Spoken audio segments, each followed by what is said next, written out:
बच्चों, हमने पदबंध के भाग 1 और 2 में पदबंध के बारे में विस्तार से जानकारी प्राप्त की। भाग 1 में हमने पदबंध की परिभाषा, शीर्ष पद और आश्रित पद की जानकारी प्राप्त की, और भाग 2 में हमने पदबंध के 5 प्रकारों की परिभाषा और उसको उदाहरण के माध्यम से हमने समझाने का प्रयास किया।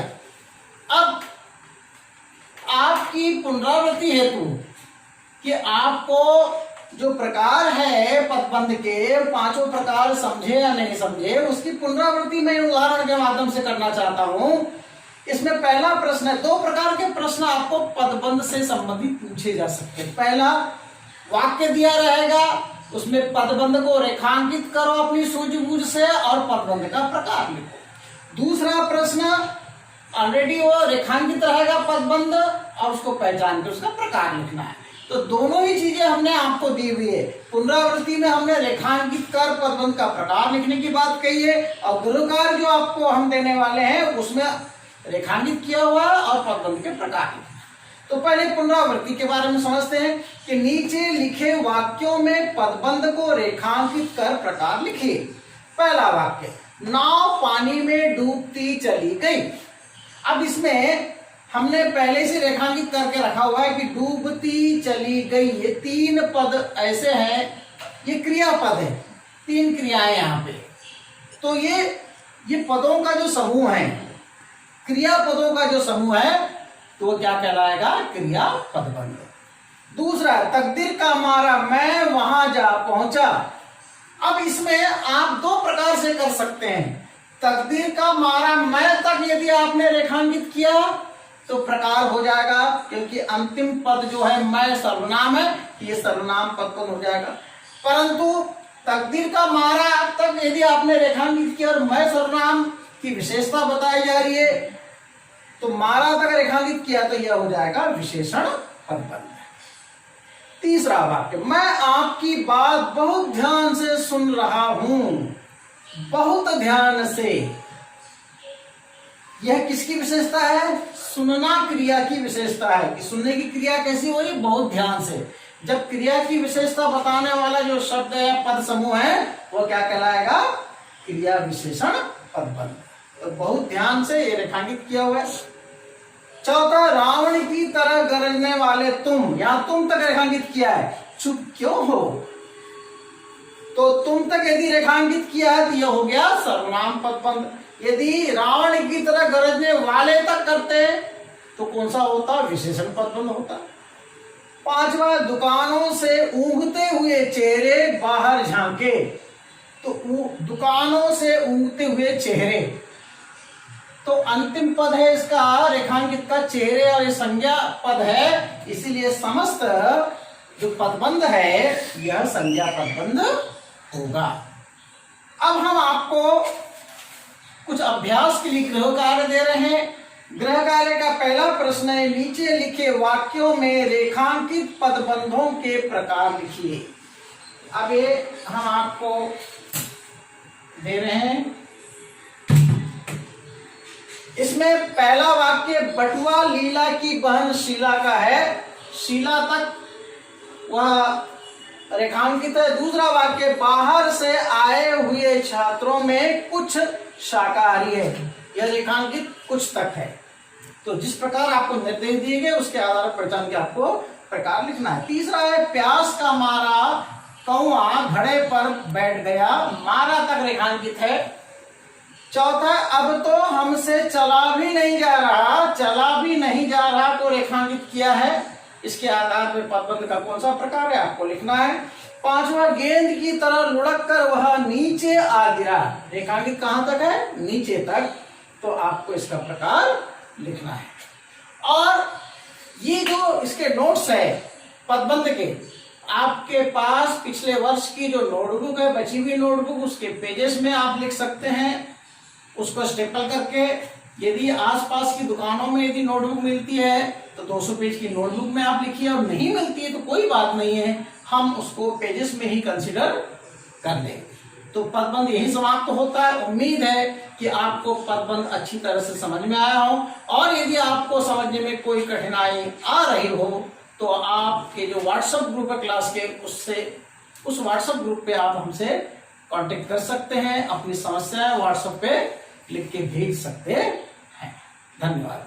अब हम ये पदबंध के बाद हम इसी क्रम में आगे बढ़ते हैं पत्र लेखन की ओर। एक नया टॉपिक शुरू करते हैं, पत्र लेखन। आपने कक्षा 9वीं में अनौपचारिक पत्र पढ़ा, कक्षा 10वीं में आपके कोर्स में औपचारिक पत्र यानी फॉर्मल लेटर है। आपने 9th में इनफॉर्मल लेटर पढ़ा, जिसमें व्यक्तिगत पत्र, पारिवारिक पत्र और निमंत्रण पत्र आते हैं। तो इसको अभी भूल जाना है थोड़े समय के लिए। हमें 10th क्लास में औपचारिक पत्र यानी फॉर्मल लेटर पढ़ना है। इसमें प्रार्थना पत्र आते हैं, सरकारी पत्र, आवेदन पत्र आते हैं। देखिए, औपचारिक पत्र और अनौपचारिक पत्र में अंतर क्या है। औपचारिक पत्र में भाषा शुद्ध होनी चाहिए, अनौपचारिक में भी शुद्ध होनी चाहिए, परंतु इसमें चूंकि हम बड़े अधिकारियों को पत्र लिखते हैं तो उनके प्रति सम्मानजनक भाषा का प्रयोग हमें करना चाहिए। अब औपचारिक पत्र का प्रारूप क्या देखिए। सबसे पहले प्रेषक का पता व दिनांक, जो पत्र लिखने वाला है वो उसका पता आता है। वहां पे पता में क्या लिखना है आपको, कुछ नहीं, आपको अपने घर का पता नहीं लिखना है, सीधे लिखना है परीक्षा भवन कॉमा क ख ग नगर कॉमा च छ ज शहर पूर्ण विराम। 3 लाइन में आ गया। उसके बाद चौथी लाइन में आप लिखेंगे लेफ्ट साइड में दिनांक, जिस तारीख को पत्र लिख रहे हैं। अगला क्रम है जिसे पत्र लिख रहे हैं उसका संबोधन। यदि आप प्रधानाचार्य को पत्र लिख रहे हैं तो सबसे पहले ऊपर लिखेंगे सेवा में या प्रति। ठीक है, सेवा में या प्रति लिख लिया आपने। जैसे यहां देखिए परीक्षा भवन, हमने पहले बताया था भवन कॉमा क ख ग नगर कॉमा च छ ज शहर पूर्ण विराम, फिर उसके बाद दिनांक जो है प्रति कॉमा श्रीमान। जिस भी अधिकारी को पत्र विषय में पूछा गया है उसको लिखना है श्रीमान प्रधानाचार्य महोदय कॉमा। अब पहले वाली लाइन में उनका डेजिग्नेशन आएगा, दूसरी लाइन में उनके कार्यालय का पता, जैसे मॉडर्न स्कूल कॉमा, और तीसरी लाइन में आएगा शहर का नाम, जिस शहर में वो कार्यालय है, पूर्ण विराम।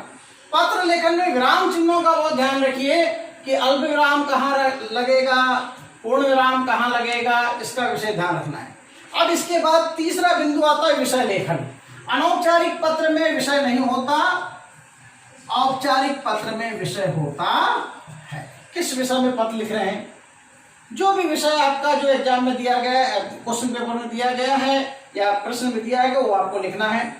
उसके बाद विषय लीजिए, एक लाइन में खत्म हो गया। फिर यहाँ पे महोदय, यदि जिन्हें पत्र लिख रहे हैं वो अधिकारी पुरुष है तो महोदय लिखेंगे, और यदि वह अधिकारी महिला है तो महोदया लिखेंगे। इस कॉमा के नीचे से अब आएगा मुख्य विषय।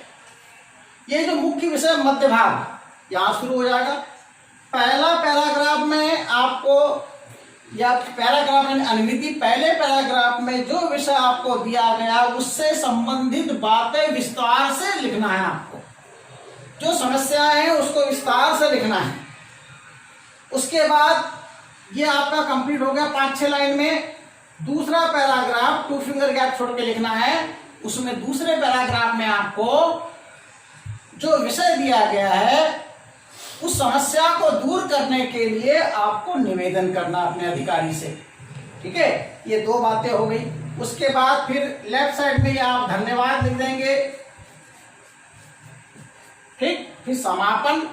यदि प्रधानाचार्य को लिख रहे हैं तो आपका आदरणीय, आपका आज्ञाकारी शिष्य, या लड़कियां लिखेगी आपकी आज्ञाकारिणी शिष्य क ख ग। और यदि किसी आम नागरिक की हैसियत से लिख रहे हैं ये पुलिस कमिश्नर को लिख रहे हैं, कलेक्टर को लिख रहे हैं, कलेक्टर को हिंदी में कहते हैं जिलाधिकारी, तो या स्वास्थ्य अधिकारी को लिख रहे हैं, तो आप आम नागरिक की हैसियत से लिख रहे हैं तो यहां लिखेंगे भवदीय। ठीक है, भवदीय, और लड़कियां लिखेगी भवदिया, भवदीय, क ख ग। तो इस प्रकार ये आपका औपचारिक पत्र हुआ, और औपचारिक पत्र का प्रारूप हमने आपको बताया है। आपकी जो 9वीं 10वीं की जो व्याकरण की किताब है उसमें भी प्रारूप मिलेगा, पर जो प्रारूप हमने आपको बताया है इसी फॉर्मेट को फॉलो करते हुए आपको पत्र लेखन करना है। अब देखिए, मैं ये 2 प्रश्न जो है आपको गृह कार्य में दे रहा हूं। ये गृह कार्य के जो प्रश्न है ये संभवतः आपको पेपर में लिखे हुए वीडियो में दिखेंगे, और इसको जूम करके आप इन प्रश्नों को अपनी नोटबुक में लिख करके जो प्रारूप हमने आपको बताए हैं उसके आधार पे ये दोनों प्रश्न जो गृह कार्य में दिए गए हैं उन्हें आपको करना है। धन्यवाद।